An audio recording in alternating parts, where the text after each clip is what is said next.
کیا کہ کیا یہ جو ہم شناختی کارڈ بنوانے جاتے ہیں، کبھی پاسپورٹ بنوانے کے لیے جاتے ہیں تو لائن بہت لمبی ہوتی ہے، تو وہاں کچھ ایجنٹ ہوتے ہیں جو کہتے ہیں اگر آپ ہمیں پیسے دیں تو ہم لائن اسکپ کروا دیں گے، یعنی آپ کو آگے جا کر کام کروا دیں گے۔ کیا حکم شرع ہوگا؟ دیکھیں، ایسا کرنا شرعاً جائز نہیں ہے، کیونکہ یہ اللیگل کہلاتا ہے۔ بعض چیزیں ایسی ہوتی ہیں کہ لائن اسکپ کرنے کے باوجود وہ لیگل ہوتا ہے، جیسے کوئی گورنمنٹ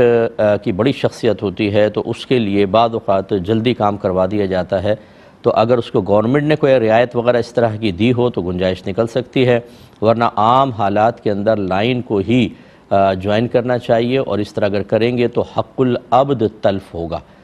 ہاں، یہ ایک صورت مزید بھی بن سکتی ہے کہ اگر کوئی بہت ہی سخت ایمرجنسی ہے، ایسی کہ مطلب یہاں سے پاسپورٹ بنوانا بھی بہت ضروری ہو، ارجنٹ ہو۔ پاسپورٹ میں تو یہ ہو سکتا ہے، شناختی کارڈ میں تو پھر بھی آدمی بعد میں کروا سکتا ہے۔ تو اس میں اگر ایسا ہو کہ کوئی اچانک کام آ جاتا ہے اور بہت ہی جلدی نکلنا ہے اور یہاں پر بھی کام کروانا امپورٹنٹ ہے، تو پھر شاید اس کی مطلب میرے نزدیک کچھ گنجائش نکل سکے گی، اللہ تعالیٰ معاف فرمانے والا ہے، ورنہ یہ لائن حق العبد کا چونکہ معاملہ حقوق العباد سے ہے، اس لیے لائن میں ہی لگنا چاہیے۔